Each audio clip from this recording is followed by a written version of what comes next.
A paz do Senhor, queridos amigos e amados irmãos. Quero nessa oportunidade louvar a Deus por esta rica oportunidade, por esse momento glorioso que mais uma vez o Senhor está nos concedendo pela sua infinita misericórdia, e louvar a Deus pela sua vida, meu amigo, meu amado irmão, que tem sido um companheiro nosso aqui neste canal e aprendendo mais da palavra do Senhor Jesus Cristo. Que Deus abençoe a sua vida, a sua casa, a sua família, seus planos, seus projetos. Que os anjos do Senhor estejam a te guardar em todos os instantes. Nós vamos então, meus amados, aqui dar continuidade a essas lições maravilhosas.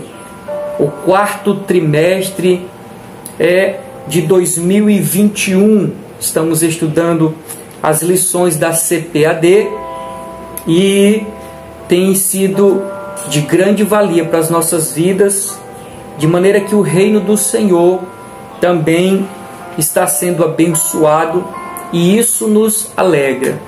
Desde já, querido amigo, você que está chegando pela primeira vez nesse humilde canal, se você puder nos ajudar se inscrevendo aí, compartilhando, comentando, colocando aquilo que você achou, tem achado, de cada aula. Coloque aí, inscreva-se no nosso canal. Para você é uma simples inscrição, mas para nós é uma motivação, Ver a interação das pessoas, ver que o canal está crescendo, isso nos motiva cada vez mais fazermos este trabalho. Então, que Deus abençoe.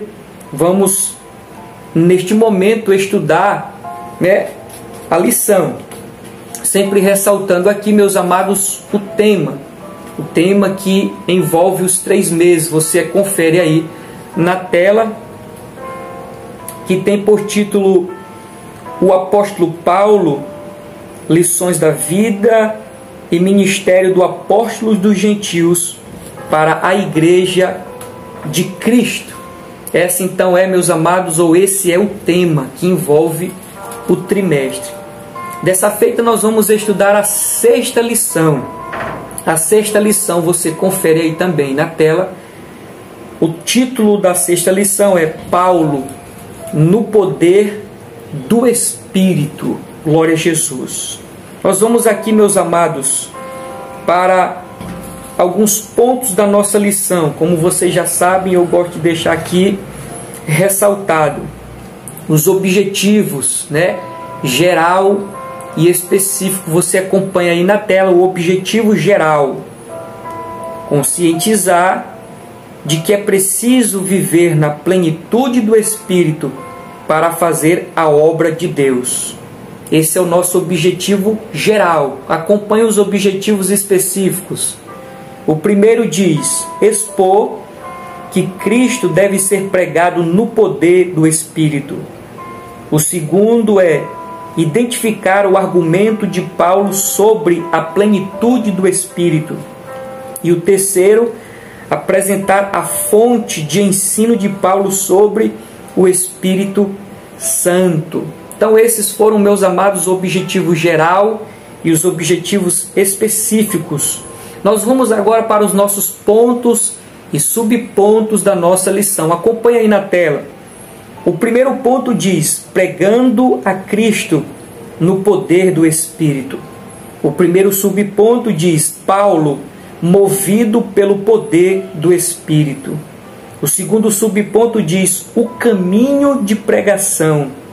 E o terceiro diz: Paulo e as 2 viagens missionárias. O nosso segundo ponto da lição é o argumento de Paulo sobre a plenitude do Espírito Santo. O primeiro subponto é: Paulo aclara o ensino sobre a plenitude do Espírito. O segundo subponto: é preciso crer para receber o Espírito Santo. Louvado seja o nome do Senhor. Continuando aqui, meus amados, o nosso terceiro subponto é: Paulo cuida para esclarecer Apolo. O nosso terceiro ponto da lição é a fonte do ensino de Paulo sobre o Espírito Santo aos Efésios. O primeiro ponto ou subponto diz: as Escrituras como fonte de revelação sobre o Espírito Santo. O segundo subponto é o Pentecostes como fonte de revelação do Espírito Santo. E o terceiro subponto é: Paulo ensina acerca do Espírito Santo aos Efésios. Meus amados, então esse é os nossos pontos e subpontos da nossa lição. Deixando aqui também registrado a nossa verdade prática. A verdade prática com o nosso texto áureo.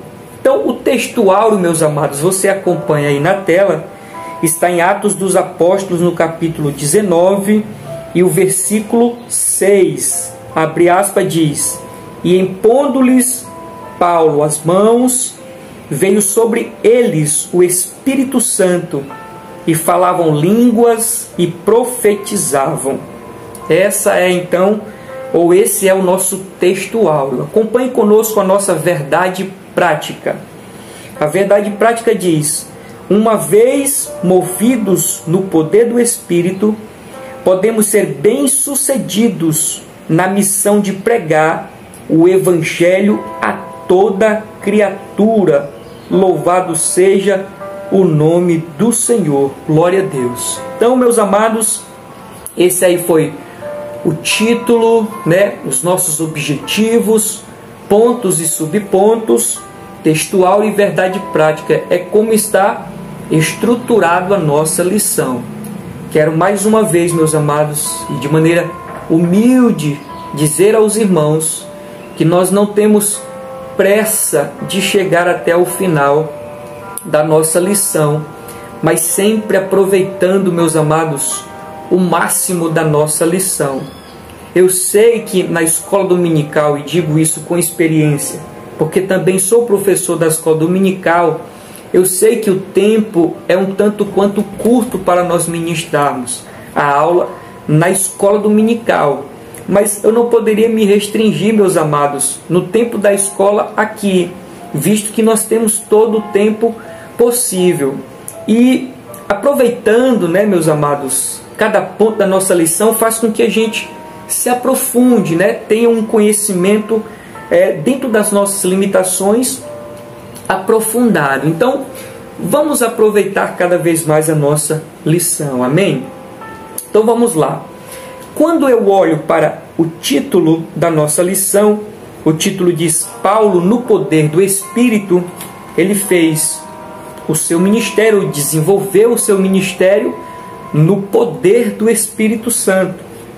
Se você quiser conferir e anotar, ele mesmo dá testemunho disso, de que o ministério que ele desenvolveu foi no poder do Espírito. Isso está em 1 Coríntios capítulo 2, versículo 4. 1 Coríntios capítulo 2, versículo 4. Ele testificando de que o ministério que ele desenvolveu foi por meio do Espírito Santo. Louvado seja o nome do Senhor. Glória a Deus. 1 Coríntios capítulo 2, versículo 4. Vamos ver o que diz aqui a nossa ou a Bíblia Sagrada. Ele diz assim: a minha palavra e a minha pregação não consistiram em palavras persuasivas de sabedoria humana, mas em demonstração de Espírito e de poder. Ele testificando de que o ministério que ele desenvolveu foi não por sabedoria humana, por argumentos humanos, mas no poder do Espírito Santo. Esse é o detalhe que eu chamo aqui para nós, meus amados, no título da nossa lição. Quando eu olho para o texto áureo, eu consigo também identificar e trazer para nós algum conhecimento.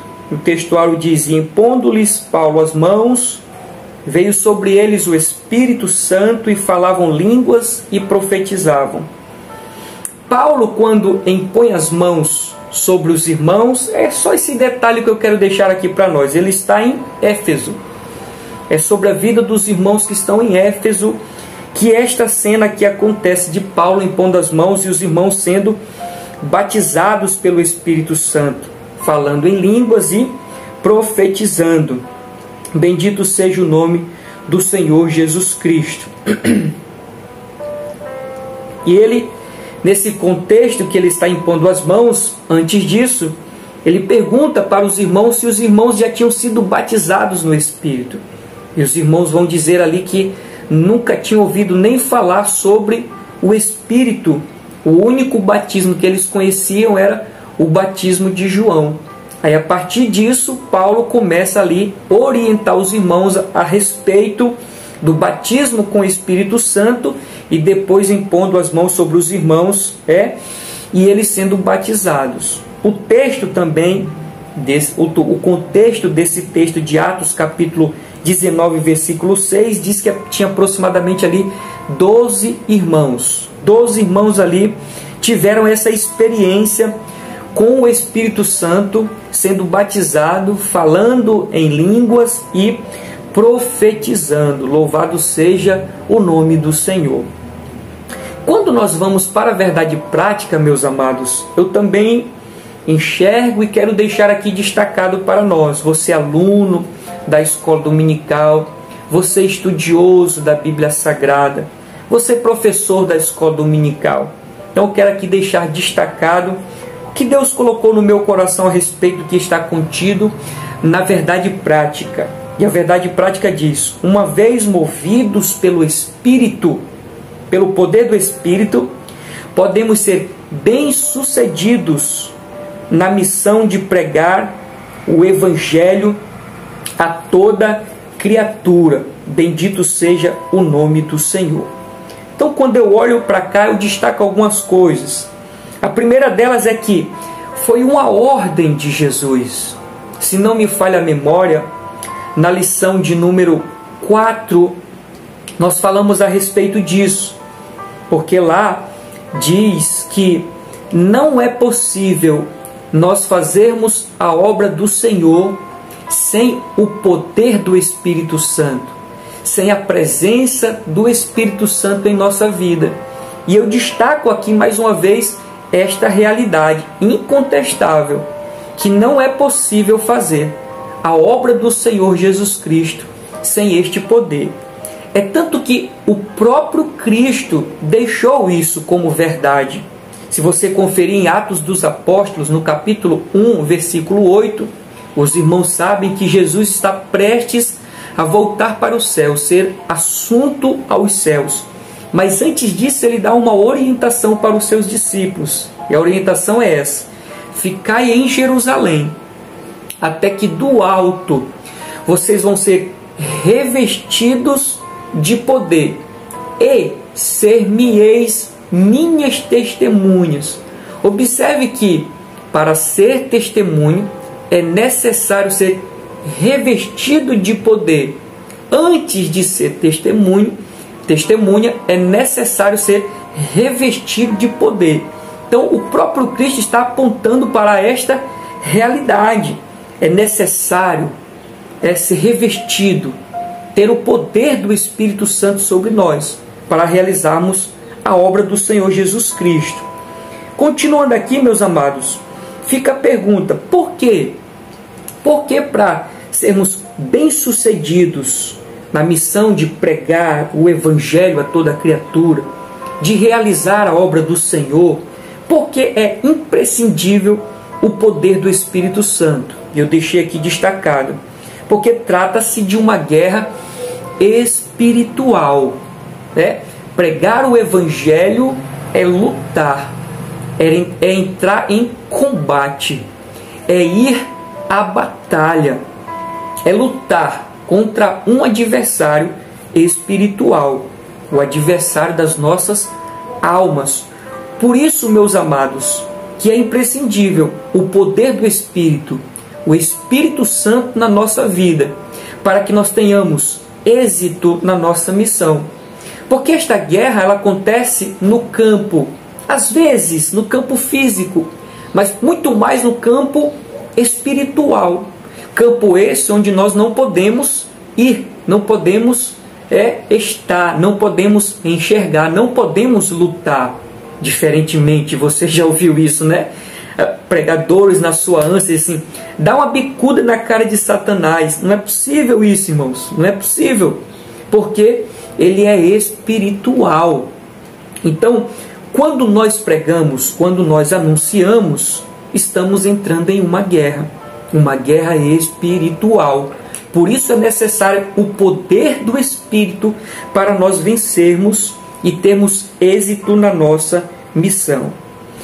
Um outro aspecto, meus amados, como diz aqui a nossa verdade prática, que para termos êxito na pregação do Evangelho, nós precisamos ser movidos pelo poder do Espírito Santo.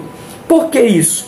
Porque, meus amados, a Bíblia vai nos dizer em João, capítulo 16, versículo 8, anote aí, João, capítulo 16, versículo 8, que é o Espírito que convence o homem, ou os homens, do pecado, da justiça e do juízo. Observe que o apóstolo Paulo ele testemunha em 1 Coríntios capítulo 2, versículo 4, que ele não foi com palavras persuasivas humanas, mas em demonstração de poder, o poder do Espírito Santo. O Espírito Santo convencendo as pessoas. Bom, eu acredito que eu estou falando para a maioria de homens e mulheres de Deus que tem uma vasta experiência no Evangelho. E você, eu quero crer que você já teve essa experiência que eu vou relatar agora. De nós estarmos num culto, num ambiente onde o pregador está sendo ali uma bênção, sabe? Aquela palavra poderosa, irmãos, sabe? Aquela palavra que, meu Deus, daria para salvar o mundo com esta palavra. Aí faz o convite, não vem ninguém, né? Mas você já teve num outro ambiente que alguém esteve ministrando de maneira simples, e faz-se o convite, vem 2 pessoas, 3 pessoas chorando, se rendendo ao Senhor. E a gente fica se perguntando, ué, por que isso?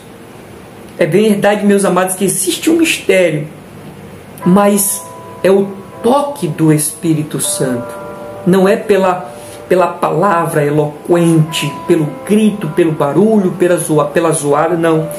É um toque do Espírito que faz com que os olhos espirituais das pessoas se abram e elas possam enxergar a verdade de Cristo, a verdade do Evangelho, e se arrependerem, voltarem-se para o Senhor Jesus Cristo.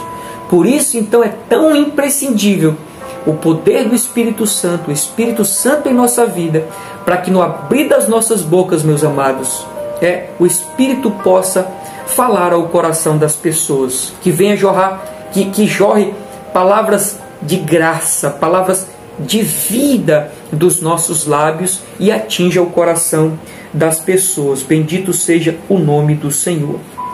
Continuando aqui, meus amados, continuando aqui. Porque nós vemos aqui na verdade prática, uma vez movidos pelo Espírito, pelo poder do Espírito, podemos ser bem-sucedidos na missão de pregar o Evangelho a toda criatura. A missão da igreja, meus amados, a missão da igreja é pregar. Pregar. Ide por todo mundo, pregai o Evangelho a toda criatura. Eu quero aqui aproveitar essa oportunidade. Eu não sei quantas pessoas ouvirão isso. Eu não sei quanto tempo este vídeo estará disponível. Mas eu queria aproveitar esse momento para desfazer algumas coisas que foram impondo a nós como igreja do Senhor, como servos do Senhor. No sentido de que há essa necessidade de agregar pessoas, essa ânsia de agregar pessoas para dentro de uma comunidade, para dentro de uma igreja, para dentro de um povo. Mas na verdade a orientação bíblica, meus amados, é: ide por todo o mundo e pregai o evangelho a toda criatura. Se houver uma cobrança da parte de Deus, essa cobrança, meus amados, será no campo do que falamos, porque a Bíblia nos orienta que nós deveríamos ir e pregar. Essa é a nossa missão, pregar. Nós somos como semeadores da palavra. Nosso papel é só jogar, lançar, semear. Lembra que esse mesmo homem, apóstolo Paulo, disse assim: quem é Paulo, quem é Apolo, quem é Cefas, senão servos, cooperadores uns dos outros. Apolo, semeou, eu semeei, Apolo regou, mas quem dá o crescimento é Deus. Deus é quem dá o crescimento. Então, a missão nossa da igreja é pregar. Confira comigo essas referências e anote em nome de Jesus. Ezequiel, eu vou abrir com você, Ezequiel, capítulo 2, o versículo 5, 7 e o 11. Ezequiel capítulo 2, versículos 5, o 7 e o 11. Olha o que diz a Bíblia. E eles, quer ouçam, quer deixem de ouvir, porque eles são casa rebelde, hão de saber, contudo, que esteve no meio deles um profeta. O versículo 7. Mas tu lhe dirás as minhas palavras, quer ouçam, quer deixam de ouvir, pois são casa rebeldes. O versículo 11 de Ezequiel é apenas o versículo 5, meus amados. Apenas o versículo 5.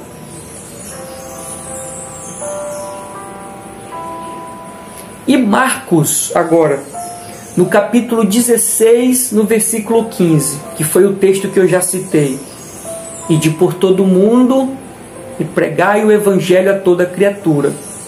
Note que Deus levantou o profeta Ezequiel, dizendo assim: pregue as minhas palavras, fale, anuncie, mostre, quer ouçam, quer deixam de ouvir.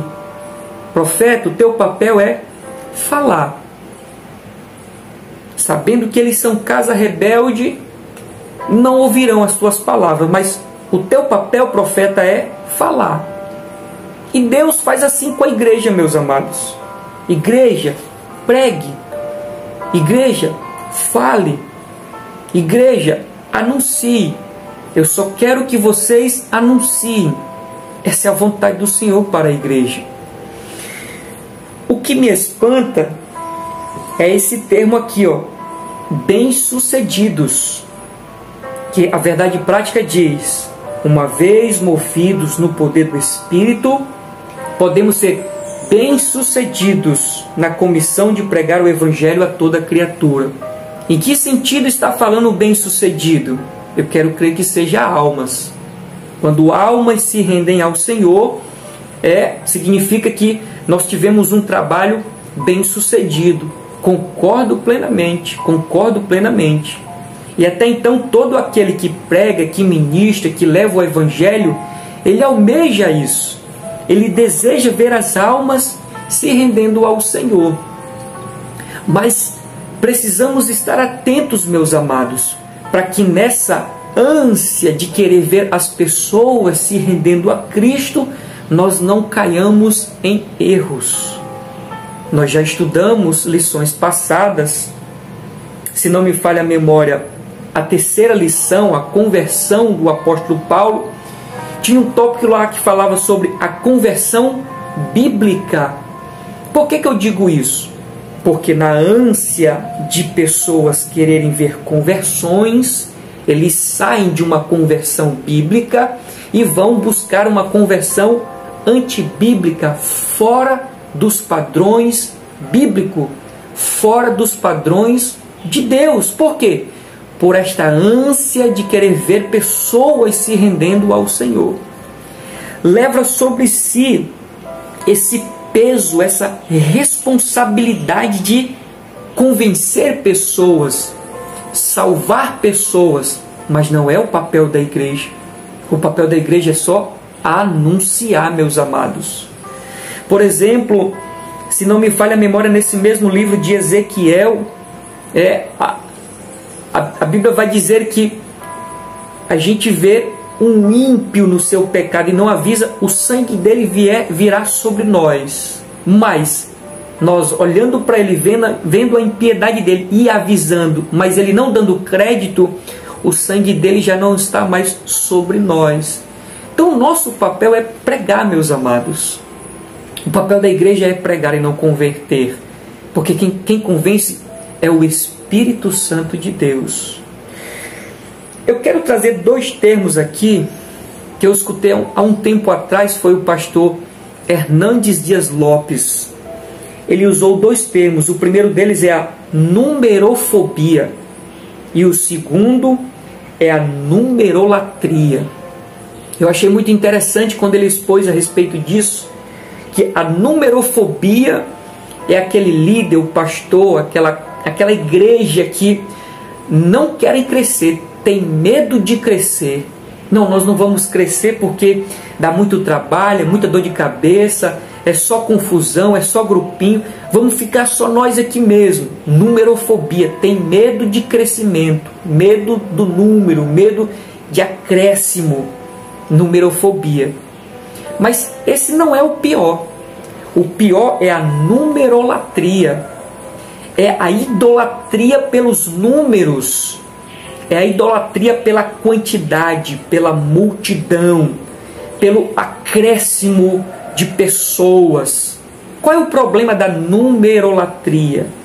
É que vai se utilizar de mecanismo para atrair as pessoas. Meus amados, me perdoe o meu comentário. Eu me formei em administração, e lá nós víamos estratégias de marketing para a empresa. Nós víamos estratégias para reter os clientes naquela empresa. Mecanismos para fidelizar esse cliente na marca, no produto, na empresa. E por incrível que pareça, meus amados, os mesmos termos que eu via na administração de empresas quando estudei, eu vejo sendo utilizado dentro das igrejas. É por isso que alguns, de maneira até acertada, digo, eles não chamam mais igrejas, mas empresas. Empresas. A mistura de igreja com empresa, porque as pessoas estão adotando métodos da empresa e colocando na igreja.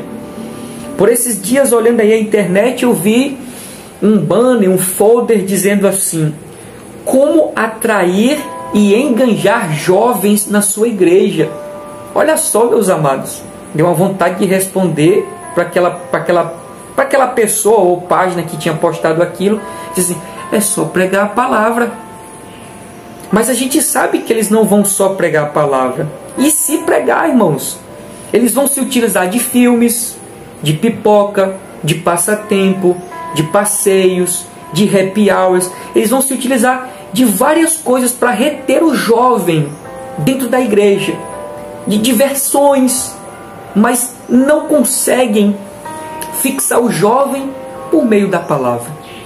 E esse é o problema da numerolatria, o risco que se corre de se utilizar de mecanismos diabólicos, antibíblico, contrário à vontade de Deus, na ânsia de querer muita gente, multidões ali agregando. Mas que esse encargo, meus amados que estão me escutando, fique pelo Espírito Santo. Nada vai impedir de nós fazermos cruzadas, evangelismo nas praças, visita nas casas, entrega de folheto, programações normais, mas a conversão é a cargo do Espírito Santo. Então, numerofobia, medo de crescer, e o pior deles é a numerolatria, essa ânsia de querer crescer a todo custo. Aqui, meus amados, eu coloco um outro termo que eu também ouvi do próprio pastor Hernandes Dias Lopes, a questão da... esqueci agora o termo. Do pragmatismo. O pragmatismo. O que o pragmatismo prega? O pragmatismo prega não aquilo que é certo, mas o que está dando certo. Independente do que seja, mas se está alcançando o resultado de almas, vamos fazer. Não quero citar nomes, mas se não me falha a memória, 1 ano ou 2 anos atrás, uma igreja, um tanto quanto conhecido, com o seu líder, formaram um grupo de escola de samba, de carnaval, e foram para o meio do carnaval. E se você for a justificativa disso, é aquela passagem do apóstolo Paulo: me fiz de louco para ganhar os loucos, me fiz disso para ganhar aquilo.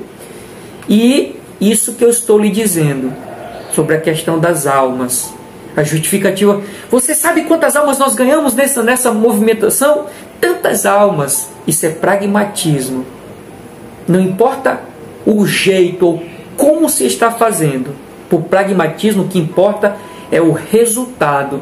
Mas o pragmatismo não é, meus amados, da vontade de Deus. Não. Como dizia um outro pregador, nós não fazemos aquilo que pode dar certo. Nós fazemos aquilo que é certo. Não aquilo que pode dar certo, mas o que é certo. O que está dando certo, mas por meios ilícitos, isso é pragmatismo. É a numerolatria. É a ânsia de querer ganhar pessoas para Cristo. E não é o ideal, meus amados. Poderíamos discorrer muito mais, mas vamos adiante. Vamos para a nossa introdução. A introdução diz assim: movido pelo Espírito Santo, o apóstolo Paulo passou a ter como missão de vida dar testemunho de Jesus e provar que ele é o Cristo. Nesta lição, veremos como Paulo pregou a Cristo no poder do Espírito, seu argumento sobre a plenitude do Espírito Santo e a fonte da revelação do Espírito Santo em seu ministério. Confirmaremos que o ministério do apóstolo Paulo foi um ministério no poder do Espírito Santo. Pegando aqui apenas um ponto da nossa introdução, quando ele diz que Paulo passou a ter como missão de vida dar testemunho de Jesus e provar que ele é o Cristo. Em Atos, no capítulo 9, versículo 15, nós vemos um texto, já estudamos nessa lição, Deus dizendo a Ananias: vai, porque esse é para mim um vaso escolhido para levar o meu nome, ou seja, dar testemunho de mim, falar de mim, me anunciar. Para quem? Para os judeus, os gentios e os reis. Essa foi a missão do apóstolo Paulo. Essa foi para isso que ele foi comissionado, para falar de Jesus para os judeus, para os gentios e para os reis. Assim como a igreja: ide por todo mundo e pregue o evangelho, a boa notícia. Pregue para o pecador que ele está condenado, mas há uma solução de resgate, de salvação.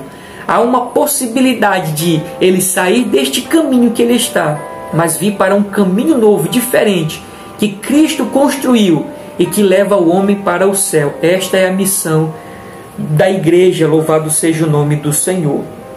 Vamos mais adiante, meus amados, para o nosso primeiro ponto. Pregando a Cristo no poder do Espírito. O primeiro subponto diz: Paulo, movido pelo poder do Espírito. O livro de Atos mostra que, após a conversão, Paulo ficou alguns dias com os discípulos que estavam em Damasco. E logo em seguida, ele pregava a Jesus que este era o Filho de Deus nas sinagogas. Mais tarde, quando chegou a Jerusalém, Paulo falava ousadamente o nome de Jesus. Era o poder do Espírito Santo que o movia de tal modo que o apóstolo não tinha outra missão senão pregar a Jesus e este crucificado. E ele só poderia pregar tal mensagem pelo poder do Espírito de Deus, que foi o texto que nós citamos de 1 Coríntios capítulo 12. Então nós vemos aqui, depois da conversão, o apóstolo Paulo já em Damasco, depois ele já está na sinagoga, depois ele vai para Jerusalém, cheio do Espírito Santo, impulsionado por esse Espírito Santo, com o coração, ardendo em chamas, porque se encontrou com Cristo. Ele sai, entre aspas, a toda disparada, pregando, anunciando, falando de Jesus Cristo como o Salvador. Segundo subponto, meus amados, o caminho da pregação. O texto diz: depois do estágio no deserto da Arábia por 3 anos, Paulo voltou a Damasco e dali foi para Jerusalém. Não teve uma recepção calorosa, porque os cristãos de Jerusalém, inclusive os apóstolos, ainda temiam a presença do antigo Saulo de Tarso. Com alguma reserva, ele foi acolhido na igreja mãe e todos ouviram o seu testemunho. E sem se intimidar, ele pregava ousadamente para os judeus e gregos da cidade. Entretanto, Paulo recebeu uma revelação de que deveria sair de Jerusalém. É muito interessante este tópico, meus amados, que diz que desde o começo, quando Jesus se apresenta para Ananias e diz: Senhor, não é esse que veio de lá de Jerusalém para cá para nos perseguir, como o Senhor manda agora eu ir ter com ele? Ou seja, o receio de Ananias, o medo de Ananias, o pé atrás, como nós dizemos. Mas Deus diz: vai, porque este é para mim um vaso escolhido para levar o meu nome. Depois deste tempo do encontro de Jesus, do encontro dele com Ananias, ele começa a se apresentar para os irmãos. Depois de um tempo ele começa a se apresentar para os irmãos. E o detalhe que eu quero deixar aqui, meus amados, é assim: o que está escrito, com base no que está escrito na nossa lição, quando diz assim: Paulo não teve uma recepção calorosa, porque os cristãos de Jerusalém, inclusive os apóstolos, ainda temiam a presença do antigo Saulo de Tarso. Então, o medo, os irmãos, inclusive os apóstolos, ficaram assim, meio com medo, meio arredios, um pouco ali em dúvida, receosos. O medo foi o sentimento que impediu de receberem bem a Paulo. Os irmãos ficaram ali meio receosos, com medo, temerosos, porque nós já vimos em lições passadas quem era este Saulo. Um homem cheio de ódio, cheio de ira, cheio de rancor, respirando ainda ameaças contra os servos do Senhor Jesus Cristo. Era um homem mau, cruel, perseguidor dos crentes. Agora se dizendo crente, agora se dizendo servo de Jesus. Jesus esse que até então era odiado por Paulo. Imagine, irmãos, imagine o que não passou na cabeça daqueles discípulos de Jesus. vendo o homem que perseguia agora querer se unir a eles, tendo agora a mesma missão, por um tanto quanto difícil, mas o medo dominou aqueles irmãos. O detalhe que eu chamo aqui a atenção para nós é que esse medo pode virar uma desconfiança em relação àquele que vem a Cristo. Eles tiveram medo, e esse medo poderia gerar, assim como pode gerar, desconfiança.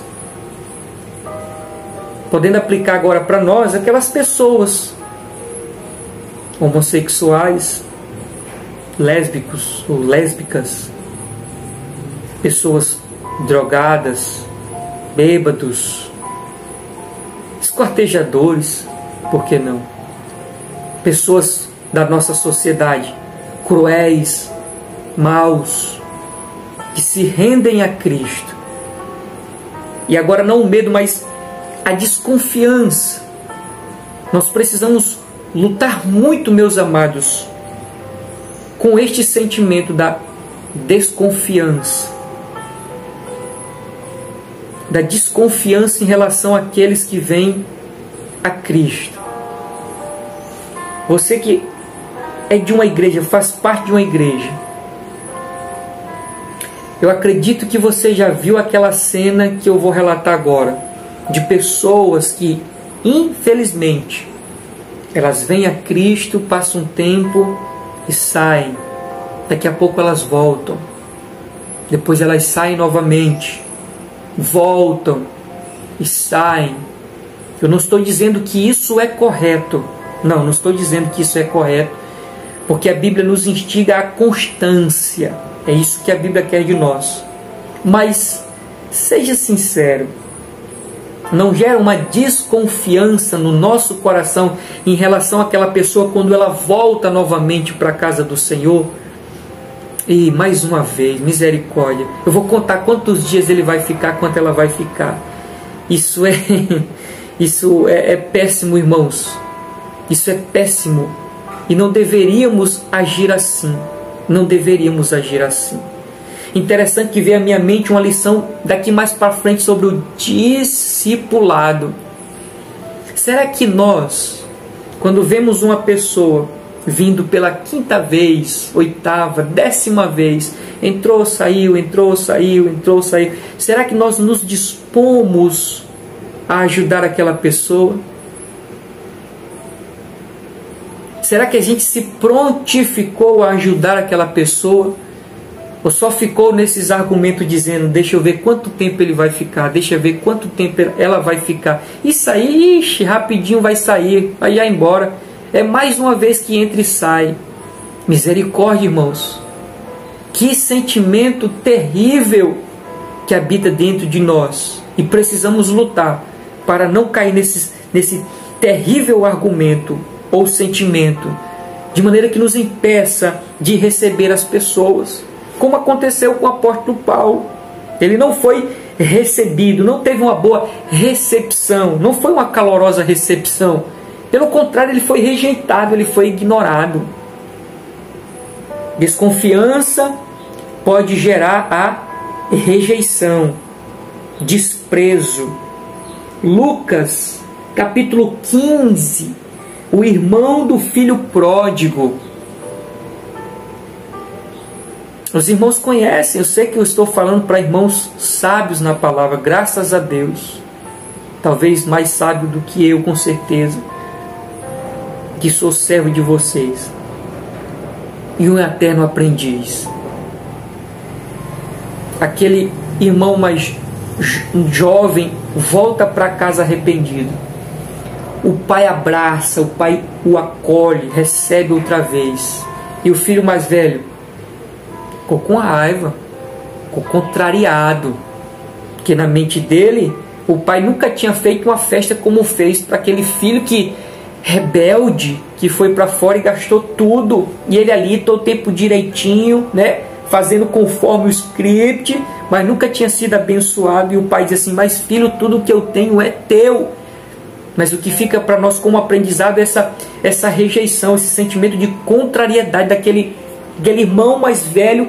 E muitas das vezes nós agimos assim, meus amados, com pessoas que estavam no mundo do crime, que estavam à margem da sociedade, aceitam a Cristo, ou até mesmo aquelas pessoas que entram e saem, que entram e saem, que entram e saem. E isso é péssimo. Que Deus nos livre e que Deus nos mova por esse Espírito que movia o apóstolo Paulo, meus amados, a nos prontificar a ajudar essas pessoas. Está aqui a minha mão, meu amigo. Está aqui a minha mão, minha irmã. Estou junto com você. Vamos crescer, vamos aprender. Oh, meus amados, que atitude linda, se a igreja assim fizesse. Misericórdia. Continuando ainda nesse ponto, porque nós vemos aqui, ele não foi de imediato aceito pela maioria, com uma reserva, diz aqui a nossa lição, com uma reserva.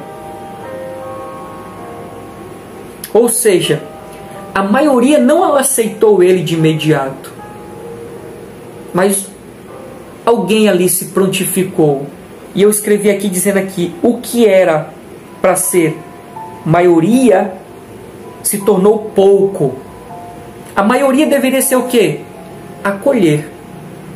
Mas pelo contrário, a maioria abriu mão, negou, não recebeu, não acolheu. Mas louvado seja o nome do Senhor, que Deus, nessa multidão de pessoas dentro de uma igreja, levanta 1, 2, 3 para fazer a diferença, meus amados. Bendito seja o nome do Senhor. E que nós possamos reverter esta situação, meus amados, desta maioria que rejeita, que fica ali meio receoso. Possamos inverter e sermos a maioria daqueles que se interessam e vão em cima das pessoas, ajudando, meus amados. Acolhimento, receptividade. Essa é uma das, eu vou chamar de ferramenta, tá bom? Que deveria existir com mais frequência nas nossas igrejas. Acolhimento, receptividade. Isso faz a diferença na vida das pessoas que visitam, na vida do novo convertido, meus amados. E eu creio que se procedermos assim, a igreja do Senhor será mais forte. Note que nesse pequeno detalhe, sem nada humano, mas demonstração de afeto, transforma a vida de pessoas e alcança aquilo que nós tanto almejamos, sem ir por lado da numerolatria. O acolhimento, a receptividade faz com que as pessoas estejam ou desejem sempre querer estar ali, no meio dos irmãos. Colocando ainda num ponto sobre com alguma reserva, eu coloquei aqui, importar-se pelo novo convertido.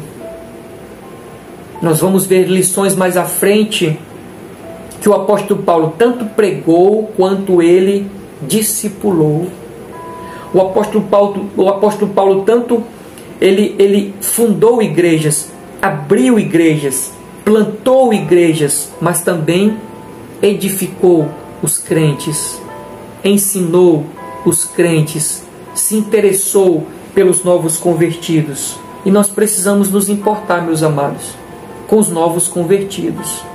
Vamos mais adiante, ainda aqui dentro desse tópico, porque diz assim, que o apóstolo Paulo, sem se intimidar, ele pregava ousadamente para os judeus, os gregos da cidade. Ele com certeza recebeu aquele impacto da rejeição, mas ele não se intimidou. Ora, ele teve um encontro glorioso com Cristo. Ele viu a Cristo ressurreto, ou pelo menos ouviu a sua voz. E o clarão foi até os irmãos, meio que rejeitado. Talvez se fosse outra pessoa, ou num outro momento ou circunstância, já abandonasse, virasse as costas, fosse embora, se decepcionasse, se entristecesse, se frustrasse. Lembra que nós estamos estudando o apóstolo Paulo no poder do Espírito Santo. Esse poder na vida dele foi essencial neste momento aqui, para que ele viesse continuar, de maneira que ousadamente pregou, mesmo sendo rejeitado, ousadamente pregou o Evangelho do Senhor Jesus Cristo. E glória a Deus por isso. Glória a Deus que ele não se intimidou, glória a Deus que ele não recuou, glória a Deus que ele não se entristeceu, não abandonou a fé. Glória a Deus por isso. Infelizmente, mas infelizmente, muitos não têm a mesma atitude do apóstolo Paulo. Quantas pessoas, meus amados, novos convertidos, já vieram à igreja e não foram bem recebidos, não foram bem acolhidos, talvez receberam palavras ali. Nós que somos assembleianos, você sabe disso, meu amado, nós temos como é que eu posso dizer, um ensinamento, nós temos um ensinamento sobre vestes, né? Sobre vestes para os homens, para as mulheres, e às vezes na ânsia de fazer com que o novo convertido ele se encaixe naquilo que nós imaginamos ser certo, nós acabamos frustrando a pessoa, quando ela não está ainda preparada para aquela mudança. Mulheres que eram do mundão e não têm uma roupa ainda decente, e o irmão, por descuido, vai lá e dá uma pressão no novo convertido para ela mudar logo as vestes, mas nem dinheiro a irmã tem para trocar ainda as roupas, e ela acaba se entristecendo e abandonando a fé. Que nós possamos ter cuidado, meus amados, em relação a isso, nesse impor as coisas a um novo convertido. Uma palavra, um gesto, uma atitude, tudo isso fora do tempo pode frustrar as pessoas e deixá-las ir embora. Eu não estou dizendo que nós devemos deixar de pregar a verdade, não estou dizendo isso, mas que nós possamos ter paciência com os novos convertidos. Amém, meus amados? Demorei aqui um pouquinho nesse tópico, mas foi essencial para nós. Vamos lá, no terceiro subponto, Paulo e as 2 viagens missionárias. Na primeira viagem, Paulo não estava só, mas acompanhado e assistido por Barnabé, que era um conselheiro competente. Os dois, Paulo e Barnabé, passaram por vários lugares e visitaram os discípulos que estavam em Antioquia, Finícia, Chipre e outros pequenos lugares. Na segunda viagem missionária, o apóstolo e Barnabé voltaram a Antioquia, porque a igreja dessa cidade havia crescido e se tornou um ponto de partida para visitar outras cidades. Nessa viagem eles passaram por Listra, Troas ou Troade, Filipos, Tessalônica, Bereia, Atenas, Corinto e por fim Éfeso. Em todas essas viagens o Espírito movia o ministério do apóstolo Paulo. Louvado seja o nome do Senhor. Veja esse homem agora incansável, meus amados, incansável, de um lado para o outro, de cidade em cidade. Onde tinha irmãos, lá estava o apóstolo Paulo, confortando os irmãos, trazendo o alimento espiritual para os irmãos, no poder do Espírito Santo, convencendo outras pessoas a virem a Cristo e reconhecerem Cristo como o seu Salvador. Esse tópico diz Paulo e as 2 viagens missionárias. Aqui deixa o detalhe. Para algumas pessoas Paulo fez 2 viagens missionárias, para outros o apóstolo Paulo fez 3 viagens missionárias, mas independente da quantidade, o certo é que ele fez tudo no poder do Espírito Santo de Deus, meus amados. Vamos mais adiante para o nosso segundo ponto da lição, que diz o argumento de Paulo sobre a plenitude do Espírito Santo. Paulo declara o ensino sobre a plenitude do Espírito Santo. A leitura diz: Nos capítulos anteriores, depois da separação entre Paulo e Barnabé, o jovem Timóteo e Silas passaram a acompanhar o apóstolo. Então ele se separa de Barnabé, mas ele se junta, ou ele traz outros dois. Agora Silas e o jovem Timóteo.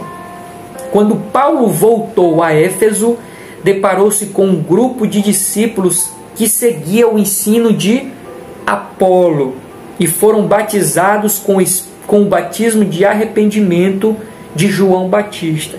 Esses discípulos ouviram falar de Jesus, mas não conheciam a doutrina do batismo no Espírito.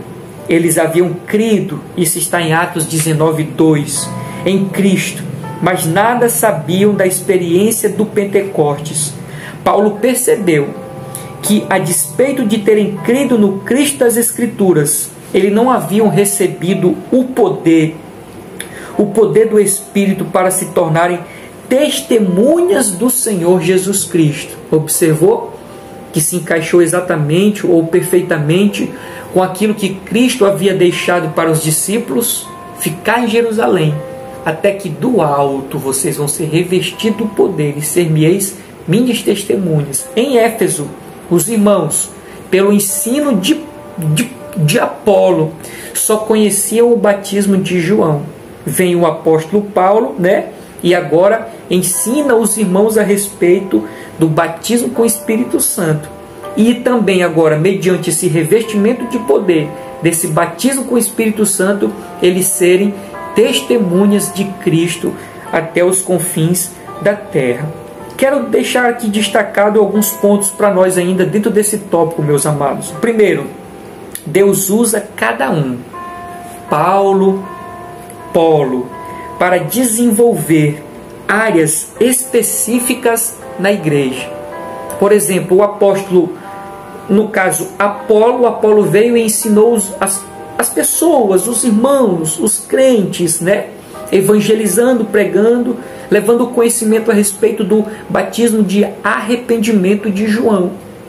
Ficaria ali um tanto quanto defeituoso o ensino, mas Deus vem e traz quem? Paulo, e traz um outro ensinamento que se encaixa, a outra parte que faltava, de maneira que os irmãos agora estão plenos no conhecimento. Então Deus usa pessoas, de maneira distinta, e nessa distinção o reino ele é edificado, como o texto que eu já citei nessa oportunidade, o apóstolo Paulo dizendo: eu plantei, Apolo regou, mas quem dá o crescimento é o Senhor. Quem dá o crescimento é o Senhor. Mas nós vemos aqui Deus usando cada um de maneira distinta, apontando o que, meus amados? Que Deus me chamou para um trabalho específico. Deus lhe chamou para um trabalho específico. Deus nos chamou para trabalharmos. O certo é que Deus não nos chamou para estarmos parados, de braços cruzados. Deus nos chamou com uma missão.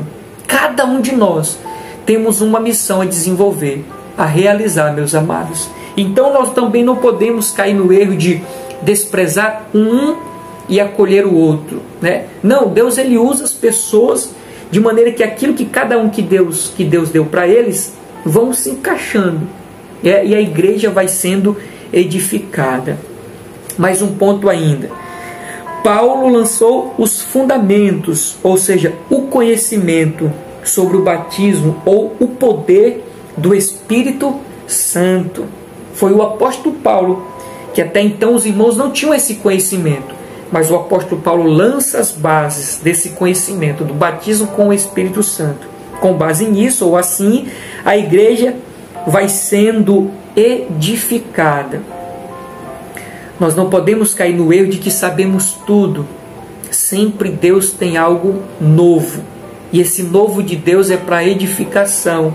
Deus sempre levanta alguém para trazer um ensino, um estudo, uma capacitação para que a igreja esteja forte, esteja edificada. Conheçamos e prossigamos em conhecer o Senhor, né? A Bíblia diz que nós erramos por falta do conhecimento, não temos estrutura, por isso erramos. Mas Deus se utiliza de homens e mulheres, louvado seja o nome do Senhor por isso, para serem usadas e a igreja ser edificada, ser forte para lutar contra aquele adversário que lá no início eu falei, que nós temos um adversário que luta contra nós, contra a igreja do Senhor no campo espiritual. Avançando, meus amados, para o segundo subtópico, que diz assim: é preciso crer para receber o Espírito Santo. Então, observe que no título desse segundo subtópico fala uma verdade. Eu acredito que na fé, meus amados, é necessário a fé. Eu vou reformular minha frase dizendo assim: que no servir a Cristo é necessário a fé. Fé no sentido de crer, no sentido de confiar, no sentido de acreditar naquilo. Com relação ao batismo com o Espírito Santo, a receber o Espírito Santo, é necessário a fé, é necessário crer, acreditar naquilo. Se eu não creio, não tem como receber, não tenho como eu fazer parte desta situação. Por exemplo, meus amados, o falar em línguas. Porque tem denominações que não falam em línguas, porque não acreditam. Eles dizem ser coisa de homens, eles dizem ser coisa do diabo.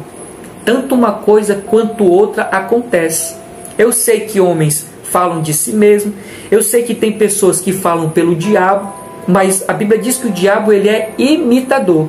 Se ele está imitando alguém. Quem ele está imitando? O sobrenatural de Deus. Então existe sim o falar em línguas estranhas, mas só recebe só tem essa experiência quem crê. Se não crê, como participar? Como receber? Não tem, é impossível. Por isso o texto está dizendo, é preciso crer. Vamos ver alguns detalhes ainda. Dentro desse tópico aqui, meus amados, Marcos, capítulo 16. Marcos, anote aí e leia comigo também. Marcos, capítulo 16, o verso é o verso 17.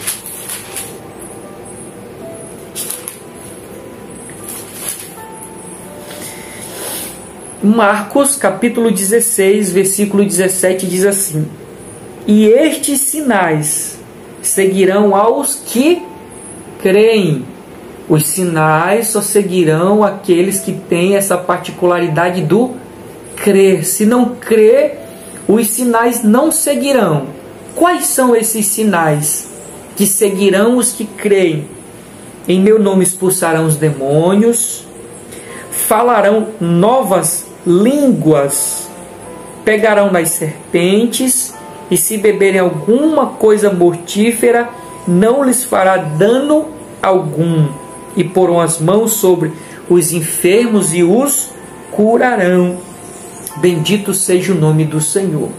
Abrindo aqui um parêntese e já fecho de maneira bem rápida, nós vemos algumas aberrações nesse aspecto aqui de pegarão nas serpentes.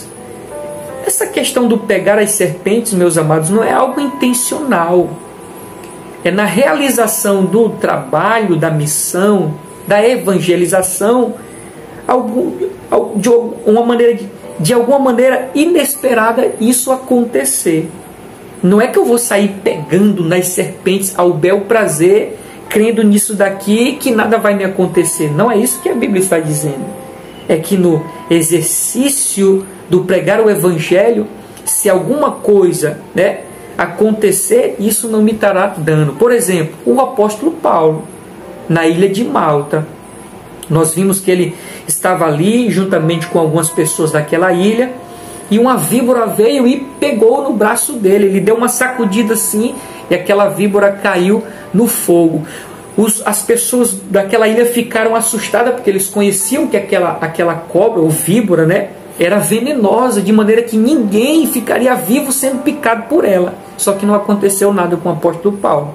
Mas veja que o apóstolo Paulo não procurou aquela víbora. Ela veio, foi uma coisa acidental.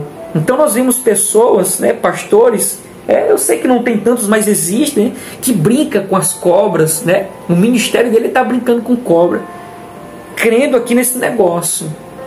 Mas não é assim que a Bíblia está dizendo. O crer é essencial, mas esse crer aqui é uma consequência do exercício do pregar o Evangelho. Assim também como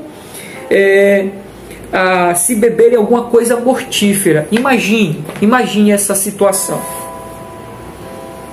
Uma pessoa está em alguma comunidade evangelizando, ela vai até a casa de um feiticeiro ou a casa de uma pessoa que faz essas coisas ocultas, e essa pessoa não gosta de crente.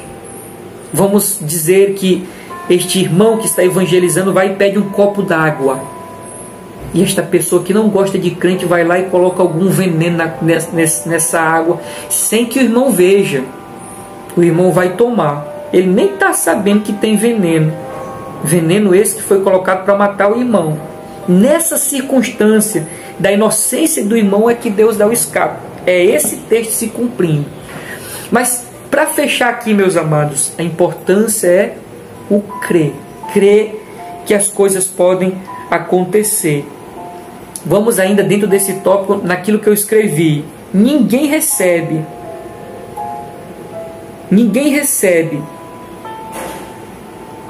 Ou seja, o ímpio, o descrente. O ímpio e o descrente, por ele ser ímpio, por ele ser descrente, é impossível ele receber esse poder aqui. Esse poder, a virtude do Espírito Santo de Deus. Porque ele é ímpio, porque ele é descrente. Não tem como.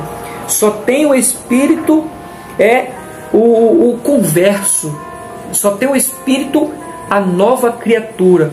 Só pode passar por essa experiência aquele que teve o encontro com Jesus Cristo. Louvado seja o nome do Senhor para todo sempre. Então vamos aqui, meus amados, fazer uma pequena distinção dentro ainda desse aspecto do receber o Espírito Santo. Fazer uma pequena distinção, diferenciar ter o Espírito Santo e revestimento de poder e falar em línguas como um dom. Existem essas três diferenças, meus amados, na fé. Ter o Espírito Santo, ser revestido do poder do Espírito Santo e falar em línguas estranhas. Talvez o que eu vá falar aqui não seja da maneira como você aprendeu. Talvez você nem aceite. Mas é como eu imagino que seja, meu amado. É como eu imagino que seja. Então, todo aquele que se encontrou com Jesus, que disse, Senhor, eu te aceito como meu Salvador, todos esses têm o Espírito Santo. Todo crente, todo servo do Senhor, ele tem o Espírito Santo. Esse é o primeiro. O segundo, o revestimento, é o poder, a virtude, a glória de Deus sobre a pessoa. Aquela experiência que os discípulos tiveram ali no dia de Pentecoste. Esse revestimento para ser testemunha. É um segundo passo para nós, crentes, buscarmos esse revestimento. A Bíblia diz, só não lembro agora o texto, a referência, diz, não lhes dei um espírito de covardia, mas de poder. Então uma coisa é eu ter o Espírito Santo, o segundo é eu ser revestido deste poder, ter autoridade, ter ousadia para fazer a obra do Senhor Jesus Cristo, meus amados. E o terceiro é a questão do falar em línguas. Aqui que está o detalhe. Nem todo aquele que é revestido de poder fala em línguas estranhas. Eu não sei se eu vou chocar muitos aqui, meus amados, com este comentário, mas segundo a Escritura, nem todos estão aptos a falar em línguas estranhas. Porque as línguas estranhas é um dom e nem todos têm o dom. A Bíblia diz que naquele dia, o dia de Pentecostes, Deus dava conforme Ele queria. Não é simplesmente pelo meu querer ou desejar, é conforme a vontade de Deus. Por que eu chamo a atenção para esse detalhe, meus amados? Porque muitas das vezes, líderes, nessa ânsia de querer ver que a sua congregação toda fale em línguas, às vezes acaba frustrando alguns irmãos. Alguns irmãos que oraram, buscaram, clamaram e ainda não tiveram. E talvez nem terão essa experiência do falar em línguas, porque o falar em línguas é um dom. Por exemplo, o apóstolo Paulo diz assim: falam todos línguas? O que é isso? Uma pergunta retórica, que a gente já sabe a resposta. E qual é a resposta? Não, nem todos falam línguas. Ele complementa: para uns Deus fez apóstolos, outros profetas, outros isso, outros aquilo. Então, o que eu quero deixar enfatizado e como revelação da parte de Deus para nós, meus amados, é que todos têm o Espírito Santo, todos podem buscar o revestimento de poder para propagar o Evangelho, mas esse revestimento de poder não significa que eu vou falar em línguas, porque línguas é um dom. Então nem todo revestido de poder falará em línguas estranhas. Amém, meus amados? Outra coisa, outro detalhe, que o falar em línguas, ele não está condicionado a um tempo de crente. Por exemplo, só fala em línguas aquele que tem tantos anos de crente. Não. É tanto que tem novo convertido que vai ali aceitar a Jesus e já é batizado. Ele já fala em línguas estranhas. Tem pessoas que no seu batismo, nas águas, ele vai descendo as águas batismais. Ali ele também recebe esse dom do Espírito Santo de falar em línguas estranhas. Não está então condicionado a questão do tempo de crente que tem. Amém, meus amados? Só um pequeno detalhe. 1 Coríntios capítulo 12, versículo 30. Deixa eu ver essa referência aqui rapidinho. 1 Coríntios capítulo 12, versículo 30. Aqui, ó, aquele texto que eu falei sobre a questão do dom de falar em línguas. 1 Coríntios capítulo 12, versículo 30. Tem todos o dom de curar? Todo crente, meus amados, tem o dom de curar? Não, obviamente não. Ele continua dizendo: falam todos diversas línguas? Obviamente que não. Interpretam todos? Obviamente que não. Então observe que há pessoas que são revestidos de poder, de autoridade do Espírito Santo, mas não falam em línguas. Porque, meus amados, não é algo estabelecido que todo crente deva falar em línguas estranhas. Eu sei que eu posso estar chocando muita gente, trazendo até um tema polêmico, mas nem todos vão falar em línguas, mas todos podem sim ser revestidos de poder. E o fato de eu não falar em línguas não significa que eu não tenho o Espírito Santo. Todo cristão, toda nova criatura, todo aquele que foge do pecado tem o Espírito Santo. Porque se assim não fosse, não fugiria, meus amados. Não fugiria do pecado.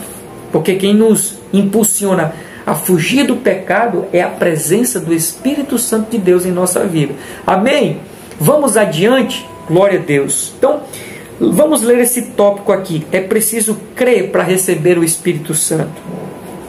Ninguém recebe o batismo no Espírito Santo antes de crer em Jesus como Salvador. Somente depois de passar pela experiência da conversão, de reconhecer Jesus como Salvador, então o Senhor concede o dom do Espírito Santo, ou seja, o batismo no Espírito Santo sobre a pessoa convertida. Vamos adiante, o terceiro subponto. Paulo cuida para esclarecer Apolo. Agora interessante, um líder ensinando um outro líder, porque o apóstolo Paulo tanto conhecia o batismo de João para arrependimento, quanto conhecia o batismo com o Espírito Santo. Já Apolo só conhecia o batismo, de João, o batismo de arrependimento. Então vem Paulo e ensina agora Apolo a respeito desse conhecimento. Vamos para a leitura. Quem era Apolo? Era um judeu de Alexandria, cidade egípcia de grande cultura. Certamente Apolo teve uma elevada formação. Há quem diga que ele tinha uma oratória impecável. Continuando.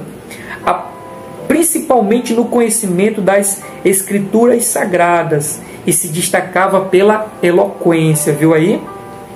Tornou-se um discípulo de João Batista à distância e creu na mensagem dele. Isso está em Mateus 3, versículo 11. Apolo tornou-se pregador de Cristo, mas não havia experimentado ainda o poder do Espírito Santo. Fez discípulos em Éfeso, os quais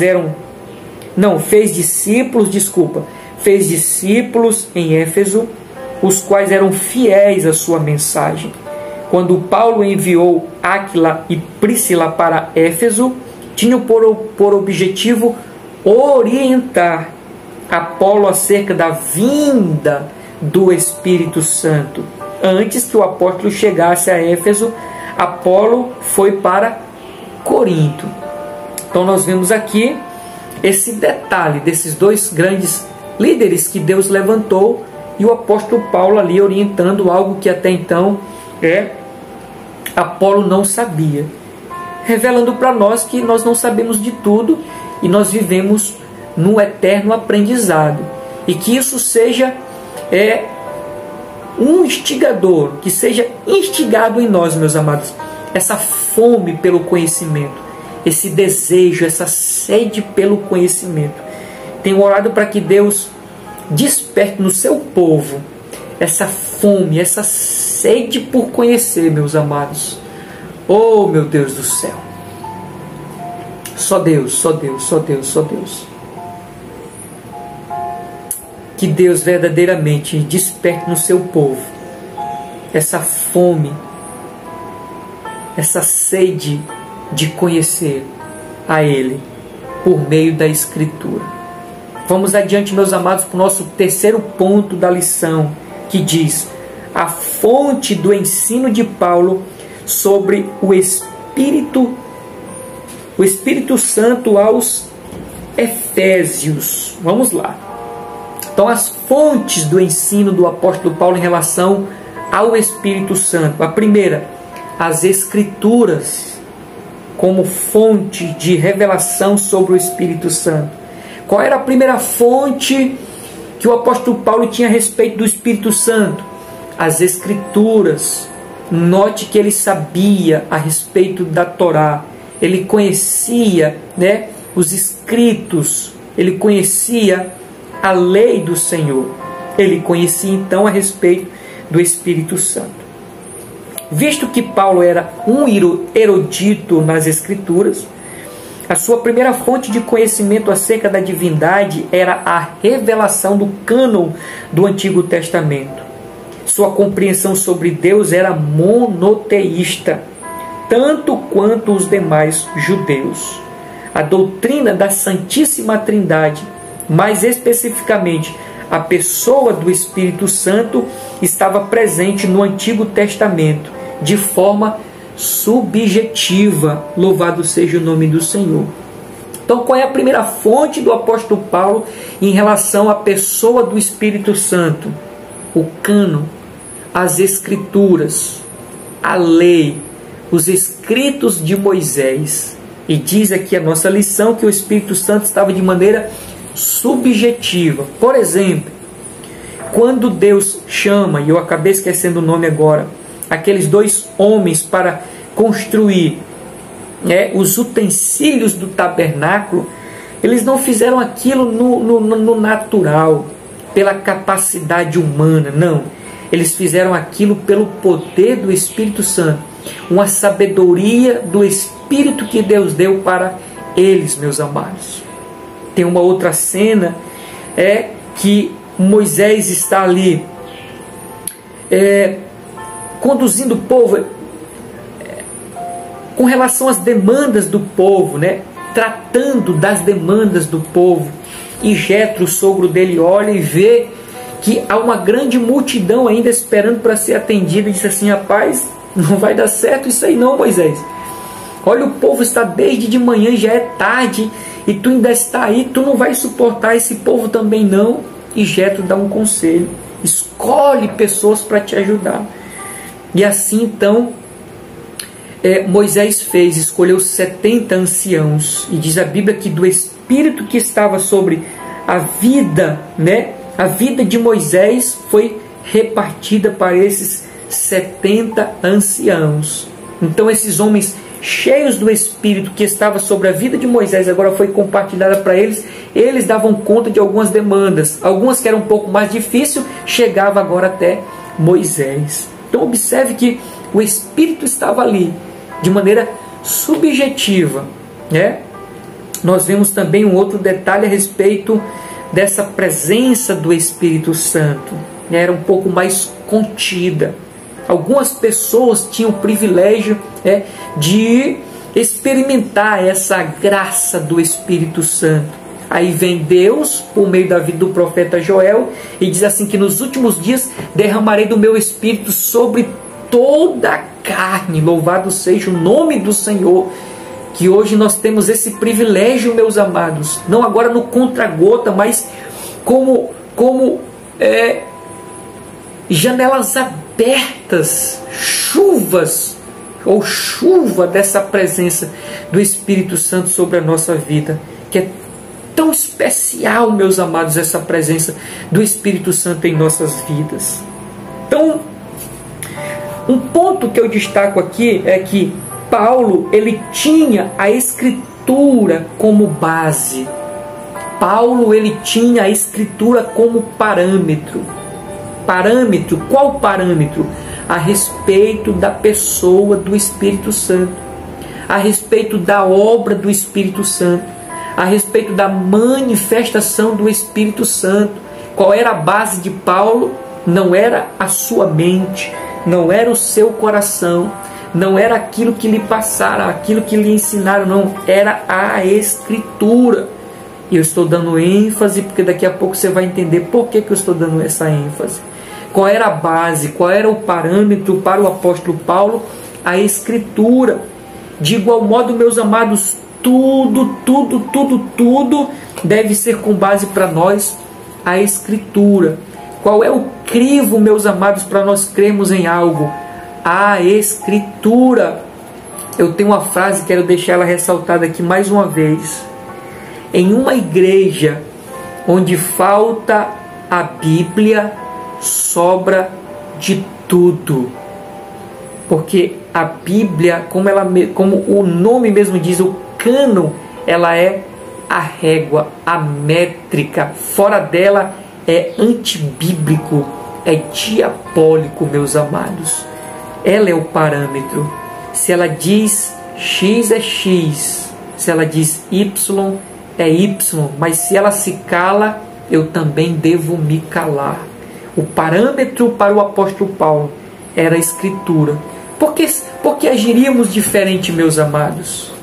Não, vamos também ter a Escritura como o parâmetro, como a base daquilo que nós vivemos, praticamos, cremos. Tudo que nós vamos crer, tudo que nós vamos praticar, tudo que nós vamos realizar, tem que ter como base a Escritura, meus amados. Porque se assim não for, o erro, incorrer no erro, é muito grande. Por exemplo, pegando um detalhe que eu já citei aqui, sobre o pragmatismo.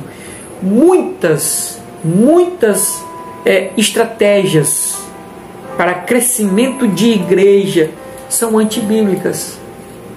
Estão fora do padrão bíblico. Que Deus tenha misericórdia, meus amados. Que Deus tenha misericórdia. E isso aplicando no aspecto de igreja. Mas também tem que ser aplicado no aspecto pessoal, individual, nosso. Tudo tem que ter como base a Bíblia Sagrada. Vamos mais adiante para o segundo subponto.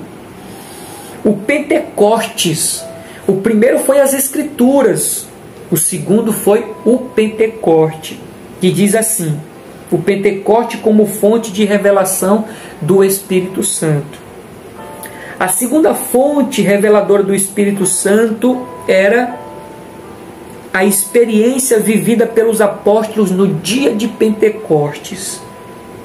Em seguida, a sua própria experiência, quando foi cheio do Espírito Santo depois da conversão. Isso está em Atos capítulo 9, versículo 17.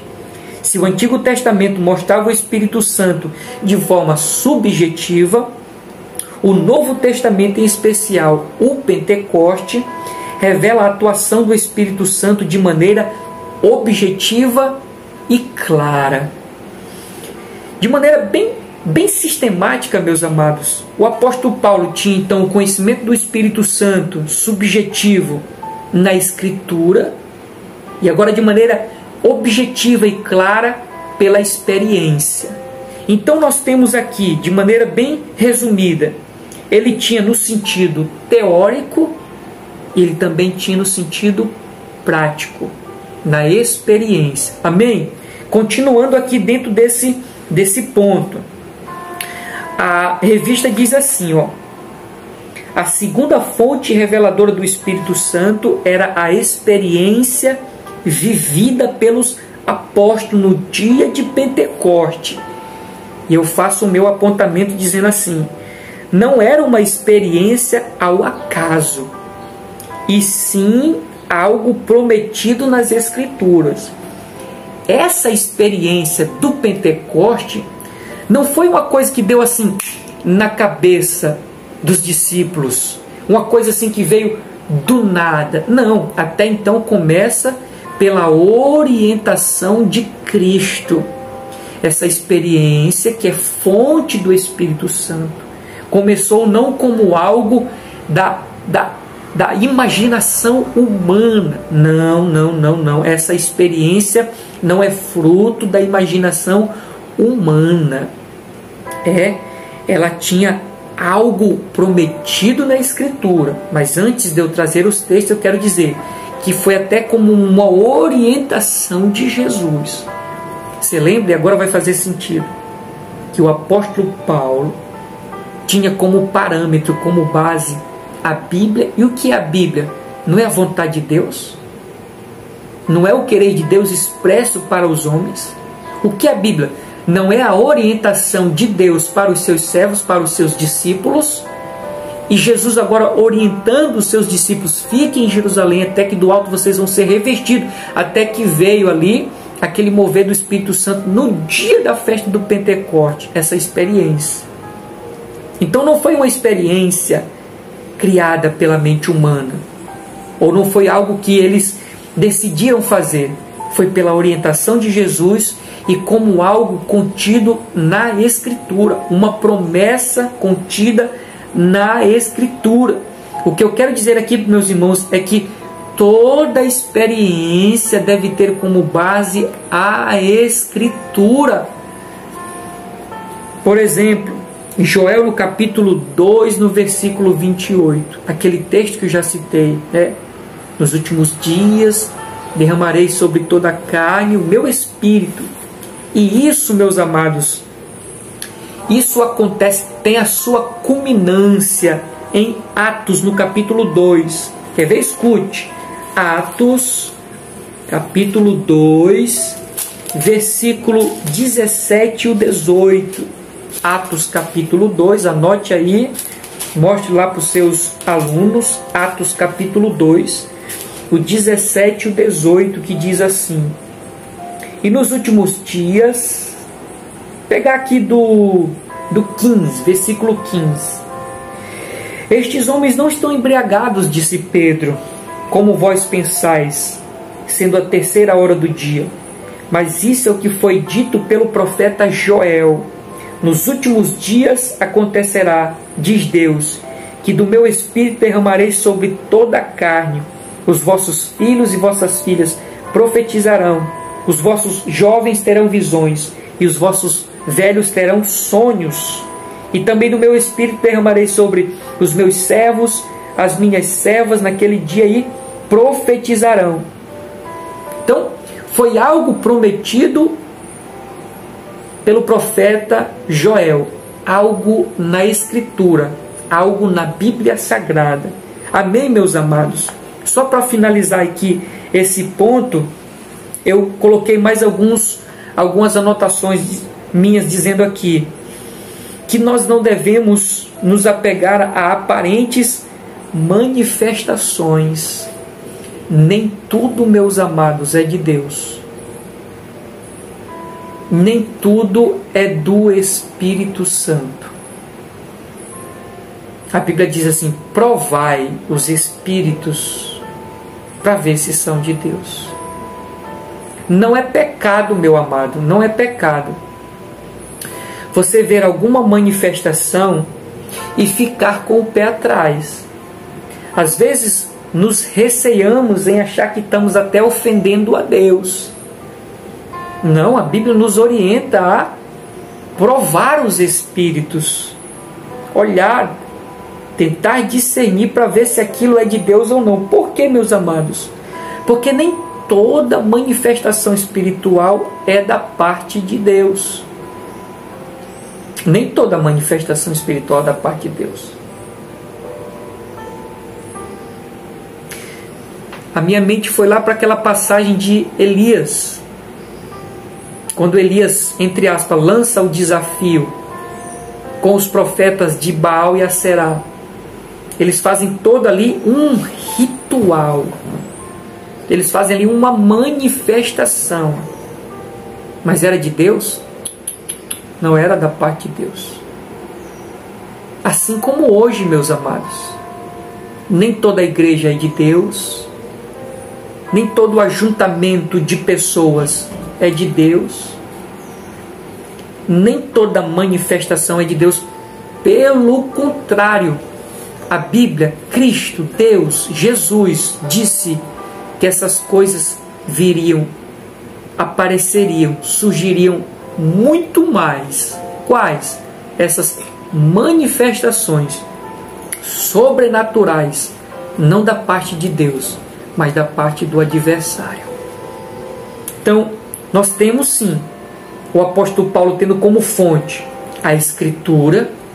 Nós temos o apóstolo Paulo tendo como fonte a questão da manifestação do Espírito Santo pela experiência dos apóstolos no dia de Pentecoste, e ele mesmo em Atos capítulo 9, versículo 13, se não me falha a memória, 17, Atos 9, 17, mas tudo com base no que está escrito na Escritura, contido na Escritura. Fora dela, meus amados, caia fora, não acredite, não creia, não vá em lições passadas, bem passadas mesmo.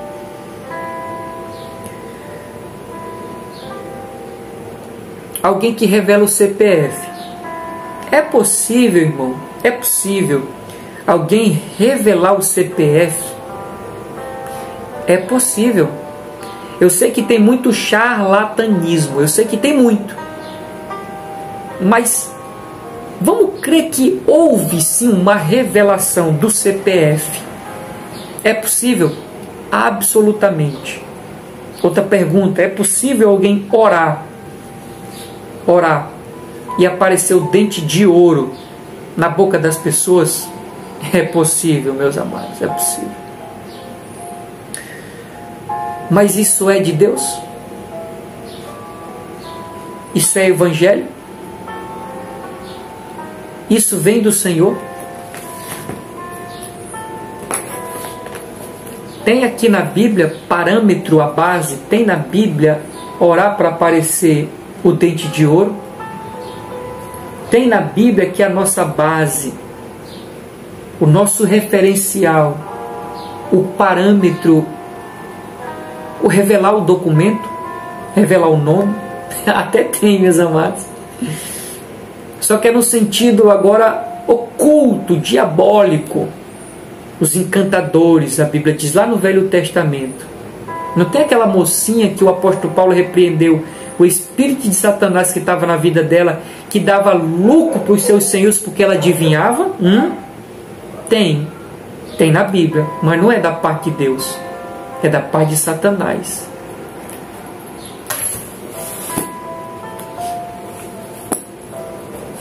Onde a Bíblia é negligenciada, onde falta a Bíblia, sobra de tudo.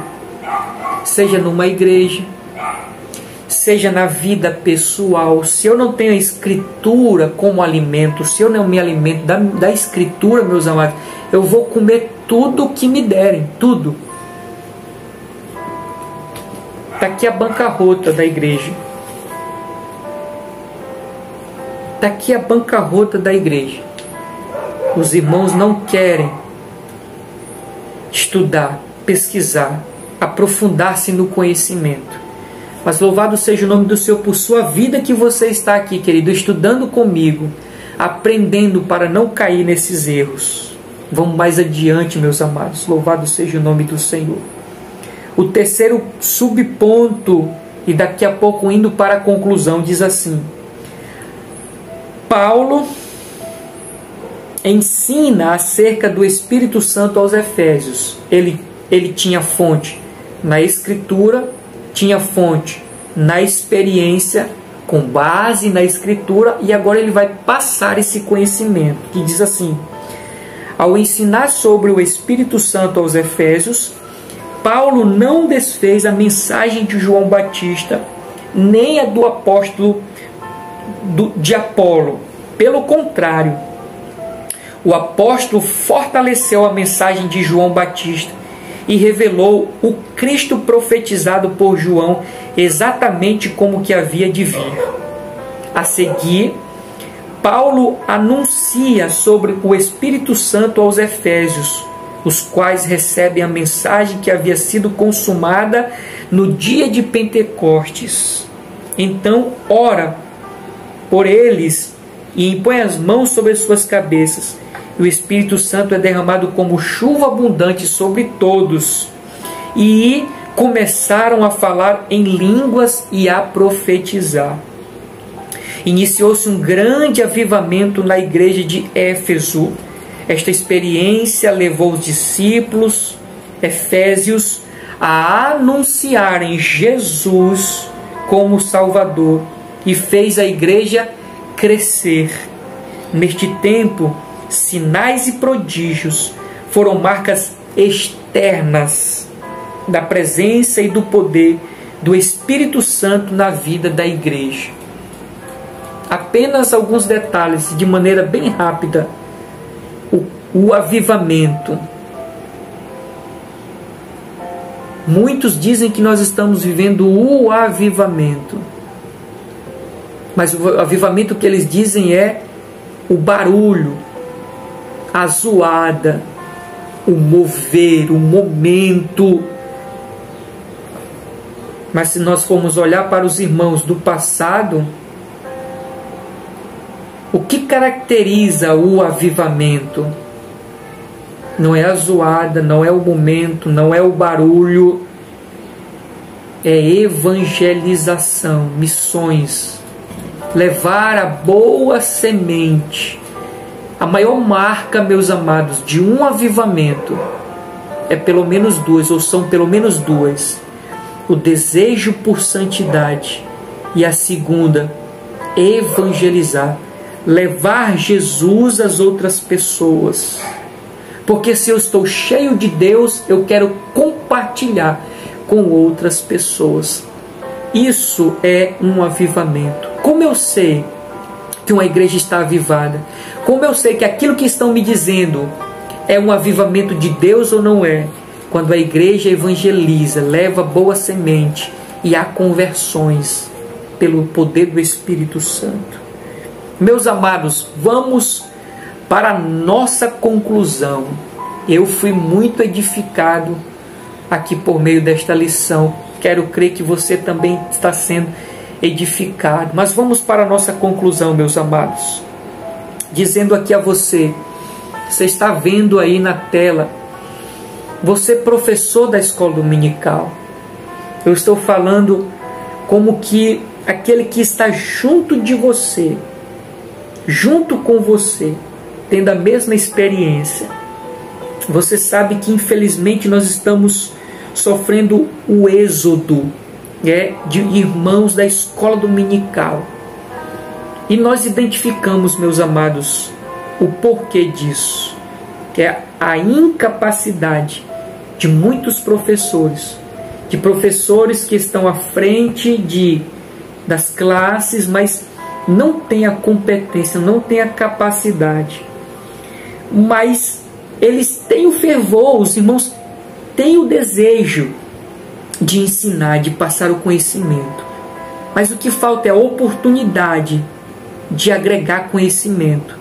Por isso eu estou aqui apresentando este fantástico curso, meus amados, o Professor Inesquecível EBD. Muitos, se você procurar aí no meu canal, nas playlists, você vai encontrar muitos professores, pastores, diáconos, presbíteros, auxiliares, superintendentes de escola dominical, outros professores que participaram desse curso estão sendo transformados, meus amados, na sua maneira de ministrar a sua aula, e a sua classe está sendo uma bênção. Conheça um pouco mais. Participe, querido amigo, amado irmão, professor de escola dominical, superintendente. Você, aluno, que queira se aprofundar mais no futuro, ser um professor de escola dominical, que tem essa chama de ser, ainda não é, mas em nome de Jesus será. Tem um link aí embaixo. Clique, dê uma lida no que está escrito nesse site. Lá embaixo, no final, você verá o link para você participar desse curso, meu amado. Inscreva.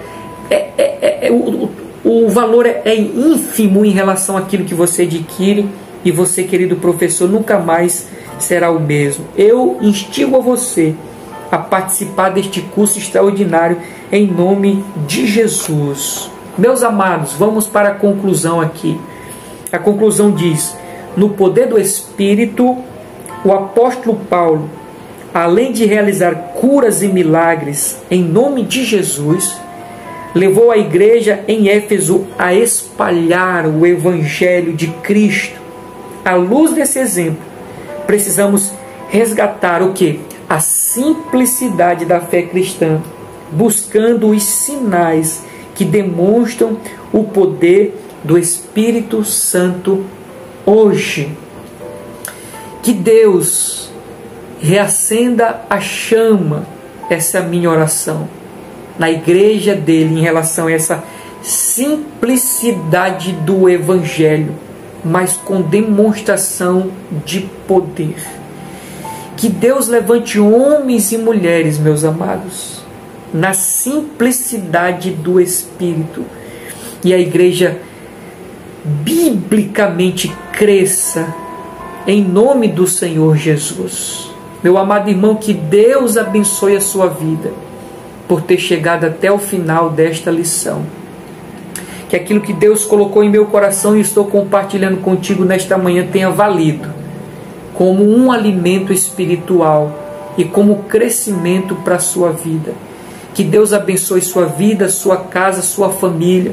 Você que está nos acompanhando, essas aulas estão todas numa playlist. Veja aí, procura aí no nosso canal, você vai encontrar a playlist com as lições que já passaram, né? E você terá o conhecimento ali de maneira uniforme, né? Veja as outras lições e edifique cada vez mais a sua vida. Querido amigo, você que não é inscrito no nosso canal, meu amado, eu tenho visto que a maioria das pessoas que estão vendo o nosso canal, e isso já nos alegra, né? Mas muitos estão deixando de inscrever-se. Inscreva-se no nosso canal, nos dê essa força, nos dê esse apoio. Nós contamos com você para que este canal cresça e seja bênção para outras pessoas. Fique na paz do Senhor. Se Deus permitir, até a próxima lição, em nome de Jesus. Amém e amém.